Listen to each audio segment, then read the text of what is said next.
ನಮಸ್ಕಾರ ಸ್ನೇಹಿತರೆ, ಕುಂಭರಾಶಿಯವರಿಗೆ 2026ರ ಹೊಸ ವರ್ಷ ಹೇಗಿರಲಿದೆ?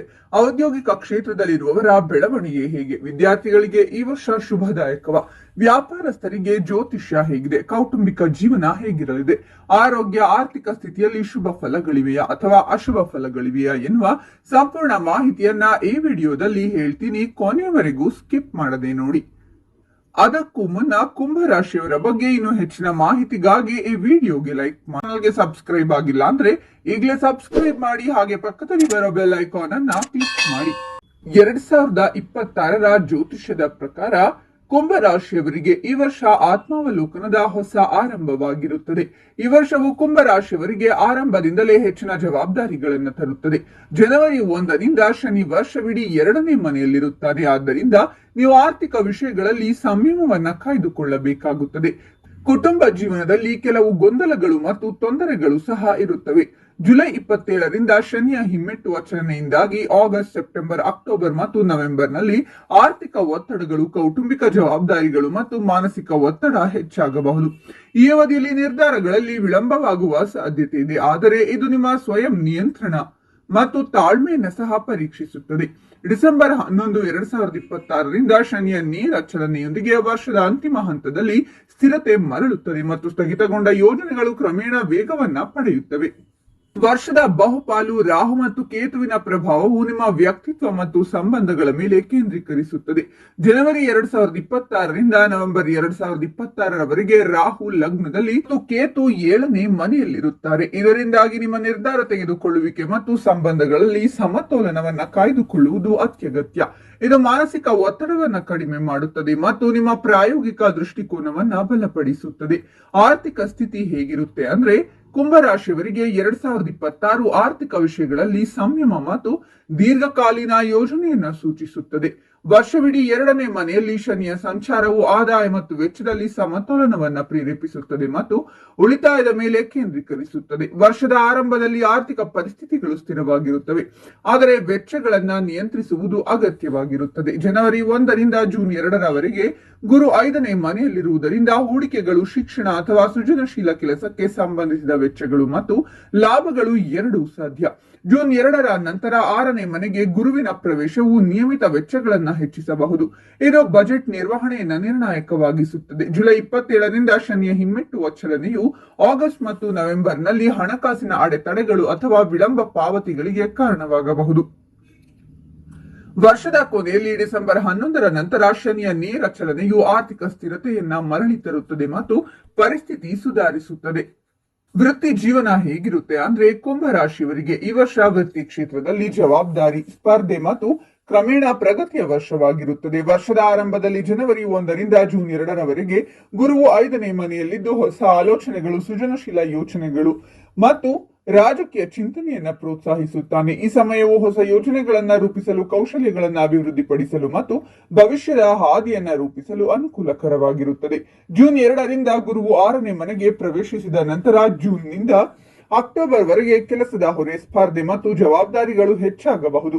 ಈ ಸಮಯದಲ್ಲಿ ಉದ್ಯೋಗದಲ್ಲಿರುವ ವ್ಯಕ್ತಿಗಳು ಹೆಚ್ಚು ಶ್ರಮಿಸಬೇಕಾಗುತ್ತದೆ, ಆದರೆ ಈ ಕಠಿಣ ಪರಿಶ್ರಮವು ಶಾಶ್ವತ ಪ್ರಯೋಜನಗಳನ್ನ ನೀಡುತ್ತದೆ. ಈ ಹಂತದಲ್ಲಿ ಉದ್ಯಮಿಗಳು ಅಪಾಯಗಳನ್ನ ತಪ್ಪಿಸಬೇಕು ಮತ್ತು ಯೋಜಿತ ರೀತಿಯಲ್ಲಿ ಮುಂದುವರಿಯಬೇಕು. ವರ್ಷವಿಡೀ 2ನೇ ಮನೆಯಲ್ಲಿ ಶನಿಯ ಉಪಸ್ಥಿತಿಯು ಆದಾಯ ಮತ್ತು ವೃತ್ತಿ ಎರಡರಲ್ಲೂ ಶಿಸ್ತನ್ನು ಬಯಸುತ್ತದೆ. ಜುಲೈ 27ರಿಂದ ಶನಿಯ ಹಿಮ್ಮೆಟ್ಟುವ ಚಲನೆಯು ಕೆಲಸದಲ್ಲಿ ವಿಳಂಬ, ನಿರ್ಧಾರಗಳ ಮರು ಪರಿಶೀಲನೆ ಮತ್ತು ಆಗಸ್ಟ್ ನವೆಂಬರ್ನಲ್ಲಿ ಹೆಚ್ಚುವರಿ ಕಠಿಣ ಪರಿಶ್ರಮಕ್ಕೆ ಕಾರಣವಾಗಬಹುದು. ಡಿಸೆಂಬರ್ 11ರ ನಂತರ ಶನಿಯ ನೇರ ಚಲನೆಯು ವರ್ಷದ ಕೊನೆಯಲ್ಲಿ ವೃತ್ತಿ ಸಂಬಂಧಿತ ವಿಷಯಗಳಿಗೆ ಸ್ಪಷ್ಟತೆ ಮತ್ತು ಸ್ಥಿರತೆಯನ್ನ ತರುತ್ತದೆ. ವೈವಾಹಿಕ ಜೀವನ ಹೇಗಿರುತ್ತೆ ಅಂದ್ರೆ, 2026ರ ವರ್ಷವು ನಿಮ್ಮ ವೈವಾಹಿಕ ಜೀವನಕ್ಕೆ ವಿಶೇಷವಾಗಿರುತ್ತದೆ. ಆದರೂ ಇದು ನಿಮ್ಮ ವೈವಾಹಿಕ ಜೀವನಕ್ಕೆ ಸ್ವಲ್ಪ ಸವಾಲಿನದ್ದಾಗಿರಬಹುದು. ಈ ಸಮಯದಲ್ಲಿ ನಿಮ್ಮ ವೈವಾಹಿಕ ಜೀವನದಲ್ಲಿ ಕೆಲವು ರೀತಿಯ ಸಮಸ್ಯೆಗಳಿರಬಹುದು. ಅಂತಹ ಪರಿಸ್ಥಿತಿಯಲ್ಲಿ ಭಯಪಡಬೇಡಿ ಮತ್ತು ಆ ಸವಾಲುಗಳನ್ನ ದೃಢವಾಗಿ ಎದುರಿಸಿ. ಈ ಸಮಯದಲ್ಲಿ ನಿಮ್ಮ ವೈವಾಹಿಕ ಜೀವನದಲ್ಲಿ ನೀವು ಅತೃಪ್ತಿಯನ್ನ ಅನುಭವಿಸಬಹುದು. ನಿಮ್ಮ ಸಂಗಾತಿಯ ಸ್ವಭಾವದಲ್ಲಿನ ಬದಲಾವಣೆಯಿಂದಾಗಿ ನೀವು ಸ್ವಲ್ಪ ನಿರಾಶೆಗೊಳ್ಳಬಹುದು. ನಿಮ್ಮ ಭಾವನೆಗಳನ್ನ ಬಿಟ್ಟು ನಿಮ್ಮ ಸಂಗಾತಿಯ ಭಾವನೆಗಳನ್ನ ಅರ್ಥ ಮಾಡಿಕೊಳ್ಳಿ. ಅವರೊಂದಿಗೆ ಸಮಯ ಕಳೆಯಿರಿ.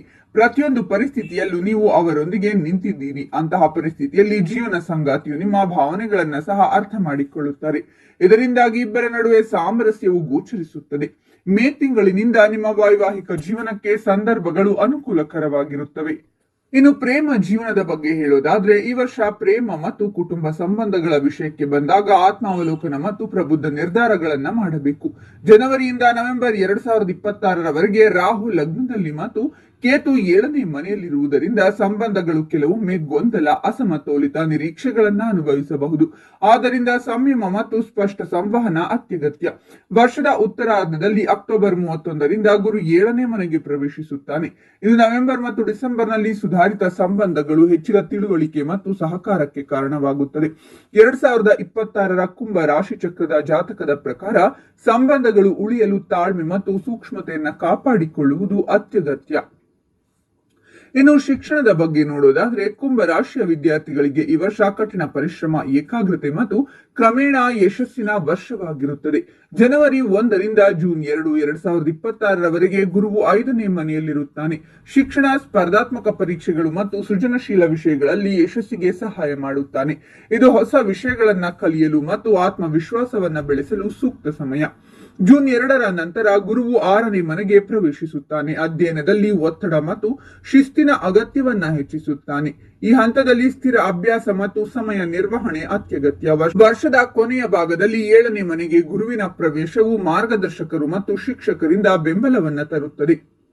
ಇನ್ನು ಆರೋಗ್ಯದ ಬಗ್ಗೆ ನೋಡೋದಾದ್ರೆ 2026ನೇ ವರ್ಷವು ಕುಂಭ ರಾಶಿಯವರಿಗೆ ಆರೋಗ್ಯದ ವಿಷಯದಲ್ಲಿ ಸಮತೋಲನ ಮತ್ತು ಜಾಗೃತಿಯನ್ನ ಬಯಸುತ್ತದೆ.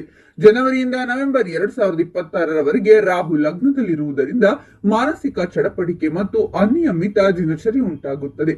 ಆದ್ದರಿಂದ ಯೋಗ, ಧ್ಯಾನ ಮತ್ತು ಸಾಕಷ್ಟು ವಿಶ್ರಾಂತಿ ಅಗತ್ಯ.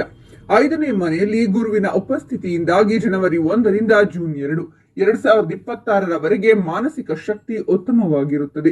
ಆದರೆ ಜೂನ್ 2ರ ನಂತರ ಗುರು 6ನೇ ಮನೆಗೆ ಪ್ರವೇಶಿಸಿದಾಗ ಆರೋಗ್ಯದ ಬಗ್ಗೆ ಎಚ್ಚರಿಕೆಯನ್ನ ಹೆಚ್ಚಿಸಬೇಕಾಗುತ್ತದೆ. ಜುಲೈ 27ರಿಂದ ಡಿಸೆಂಬರ್ 11, 2026ರವರೆಗಿನ ಶನಿಯ ಹಿಮ್ಮುಖ ಹಂತದಲ್ಲಿ ನೀವು ದಣಿವು ಮತ್ತು ಒತ್ತಡವನ್ನ ಅನುಭವಿಸುವಿರಿ. ವರ್ಷದ ಅಂತ್ಯದ ವೇಳೆಗೆ ಆರೋಗ್ಯವು ಕ್ರಮೇಣ ಸುಧಾರಿಸುತ್ತದೆ. ಇನ್ನು 2026ರಲ್ಲಿ ಕುಂಭ ರಾಶಿಯವರಿಗೆ ಆರೋಗ್ಯ ಸಮಸ್ಯೆ ಮತ್ತು ಹಣಕಾಸಿನ ಸಮಸ್ಯೆಯಲ್ಲಿ ಸಿಲುಕಿಕೊಂಡು ಬಹಳ ನರಳಾಡಬೇಕಾಗುತ್ತದೆ. ಹಾಗಾಗಿ ಈ ವರ್ಷ ಆದಷ್ಟು ಎಚ್ಚರಿಕೆಯಿಂದಿರಿ. ನೋಡಿದ್ರಲ್ಲ ಸ್ನೇಹಿತರೆ, ಕುಂಭ ರಾಶಿಯವರ 2026ರ ಭವಿಷ್ಯ ಹೇಗಿದೆ ಅಂತ. ಓಂ ಶನೇಶ್ವರಾಯ ನಮಃ ಅಂತ ಕಾಮೆಂಟ್ ಮಾಡಿ. ವಿಡಿಯೋವನ್ನ ನಿಮ್ಮ ಎಲ್ಲಾ ಸ್ನೇಹಿತರು ಹಾಗೂ ಸಂಬಂಧಿಕರಿಗೂ ಶೇರ್ ಮಾಡಿ. ಕುಂಭ ರಾಶಿಯವರ ಪ್ರತಿ ತಿಂಗಳ ಭವಿಷ್ಯಕ್ಕಾಗಿ ನಮ್ಮ ಚಾನೆಲ್ ಅನ್ನ ಸಬ್ಸ್ಕ್ರೈಬ್ ಮಾಡಿ.